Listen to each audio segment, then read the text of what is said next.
Hey, Oates, welcome back to another episode of the CSUSB Advising Podcast. My name is Matt Markin, an academic advisor here at Cal State San Bernardino. Today, we're learning more about two majors offered here at CSUSB, and those would be the Bachelor of Arts in Geography and also the Bachelor of Arts in Environmental Studies. And to help us unpack both of these majors, we welcome our guest today, and that is Dr. Yolanda Youngs, Associate Professor within the Department of Geography and Environmental Studies. Dr. Youngs, welcome. Thank you. Thanks for having me. It's great to have this opportunity to talk to you and hopefully some future students. Yes, absolutely. I'm definitely excited for this interview. So we usually throw the first question out to you regarding to tell us a little bit about yourself. What was your path in higher ed? Yeah, my path was typical in some ways for a geographer, but not typical in some ways for other academics.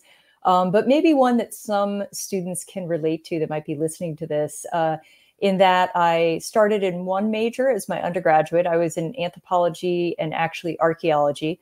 And that was, I ended up graduating with archaeology, did a lot of field work and became a contract archaeologist for a while. And then I took off not just 1 or 2 years, but 10 years.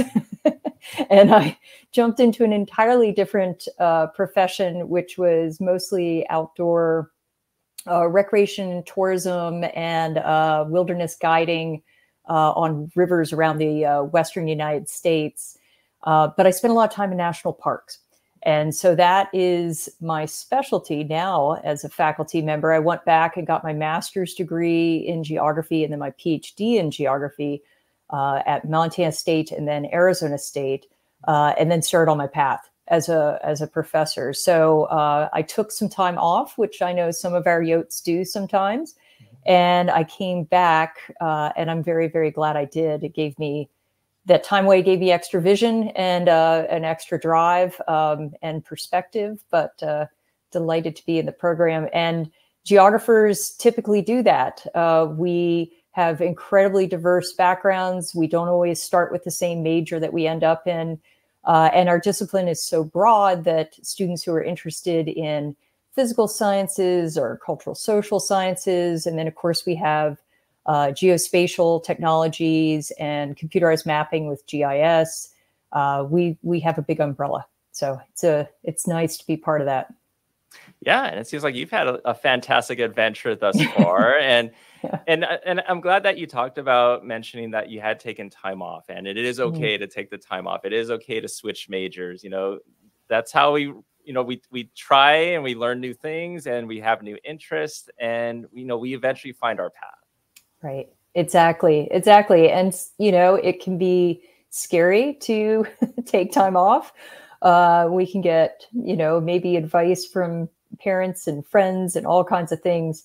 But I always tell my students, just stick to your dreams, stick to what you really are interested in, and you will find it. And, for me, national parks and more broadly protected areas really became a guiding light. And I do work, across the Western United States, and I have national projects, and I do international work as well in protected areas. And I stuck with that vision, even when I wasn't so sure about the classes I was taking. I took a lot of introductory courses in geography and environmental studies, and eventually I found the ones that really sung to me. And I stayed with those. So I hope our students will do that too. Yes, very much so. And, let's say a student is applying to CSUSB and they're having to look through different majors of what to choose, or it's a current student at CSUSB that's thinking about maybe changing majors, and they look through the different lists of majors and they see geography, they see environmental studies. How would you describe those to students? I would describe them as, we have a lot of different classes. So I'm trying to think of some arching terms to combine all of those. But, our majors, our 2 degrees really seem to work for students who are interested in the environment, in more broadly conservation of, natural resources. So if they're interested in rivers or air quality, land, what we call land use, who owns the land and how it's managed, Students who are interested in working in parks or working in biosphere reserves, working with vegetation, water resources, all kinds of different things.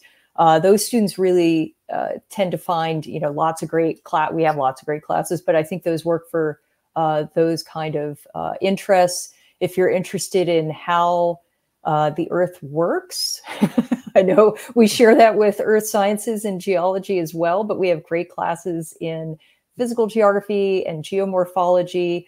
And those are particularly useful for all of us living in San Bernardino and Southern California. If you're interested in earthquakes or sometimes our air quality, as well as, flooding, and again, water quality, coastal and marine resources. We're a department who really explores those topics. We teach them at introductory levels, so you can get a little taste, and then you could take upper division courses if you become more interested and more specific. And a really great thing is that we get students outside. So not only do you take field trips, but you get the opportunity to actually meet real live, conservation managers, people who are water district managers, people who are working to monitor earthquake activity, people who are really literally in the field, and that's great for networking for students, and also to really help you see, like, okay, this could be my job maybe someday. And I think that's a really great part of our major is we have those experiential learning opportunities and internships. And like I said, many of our courses include some sort of field element. But we also have a lot of courses that give you those technical skills that you'll also need on the job as well. Very nice. So actually, I really like that they have that learning aspect to it of you can actually kind of apply that theory and put it into practice a little bit. Exactly. Yeah.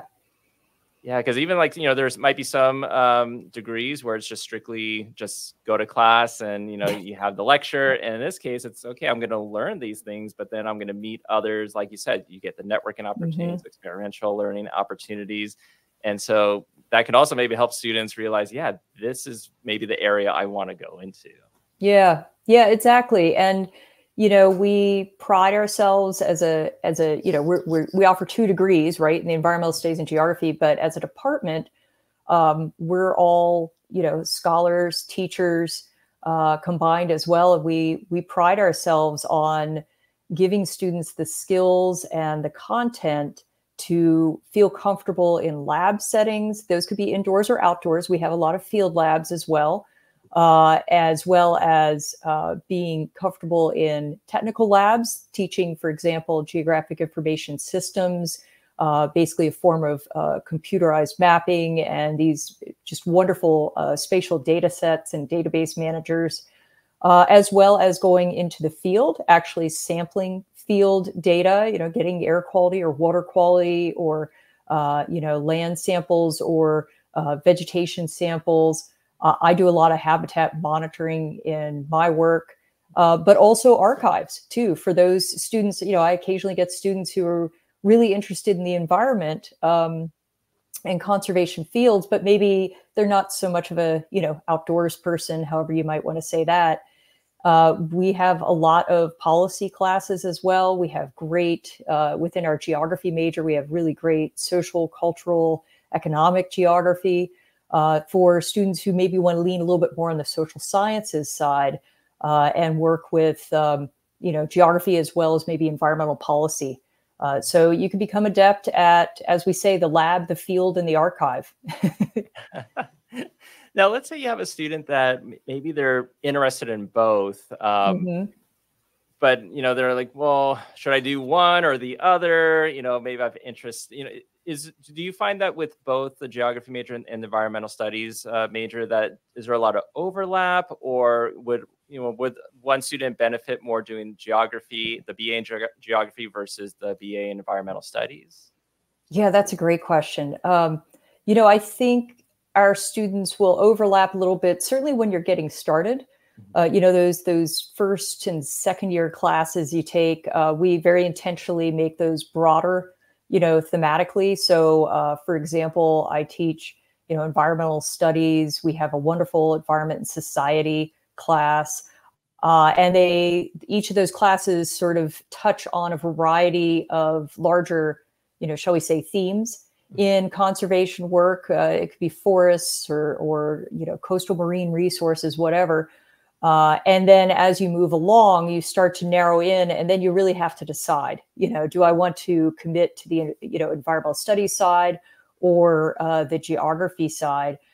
So I think many of our students take those initial classes and hopefully are thinking about, okay, what parts of these classes do I really enjoy more than others?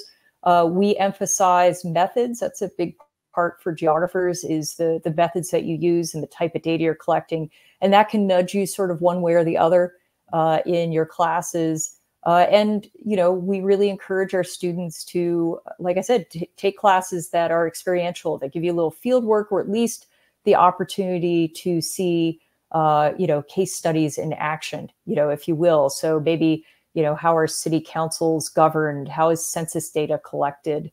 As well as, going out to our campus backyard, which includes the San Andreas Fault. And we have the wonderful land lab that's just right behind our campus.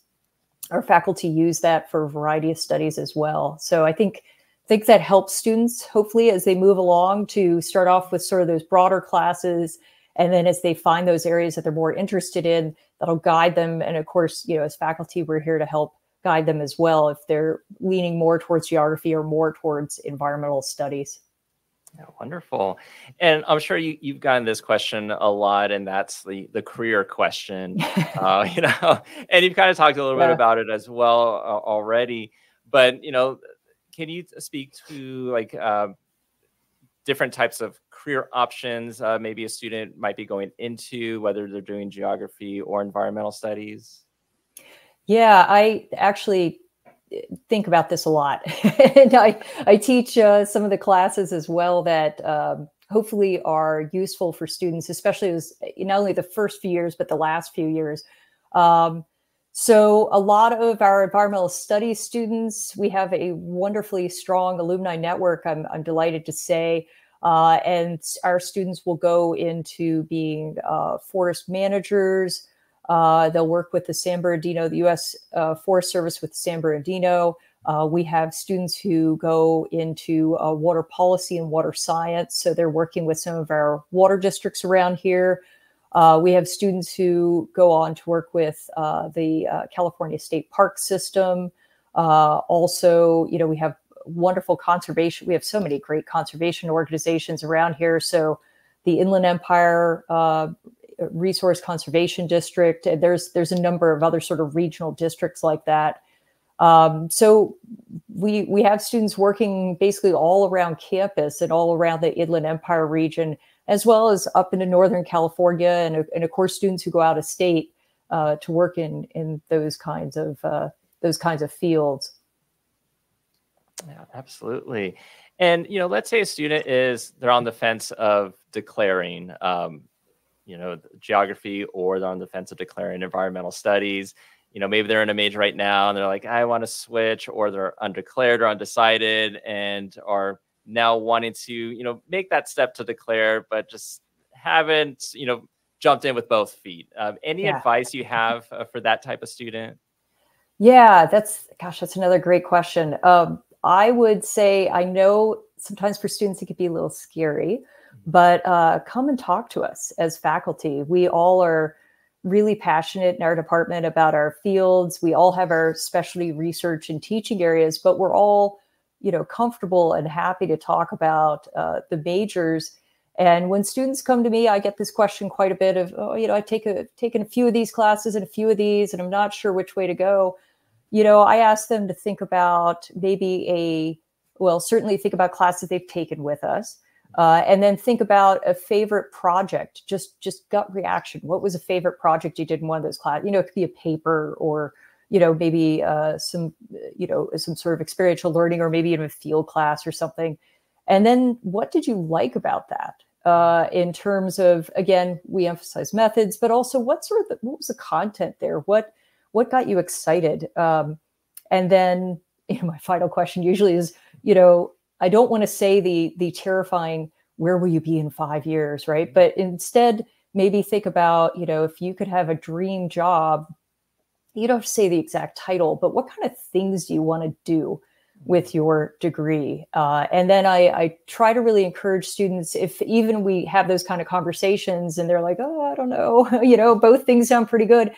I say, a great thing to do is, of course, if you could get an internship or something like that, that's wonderful. But also just go out on the weekend and volunteer with an organization that does something kind of similar or maybe exactly what you want to do.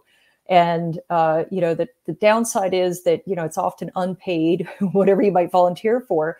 But in that time, you could just do, I had a student who just did a Saturday beach cleanup for one of the coastal resiliency groups and one of the coastal and marine research areas.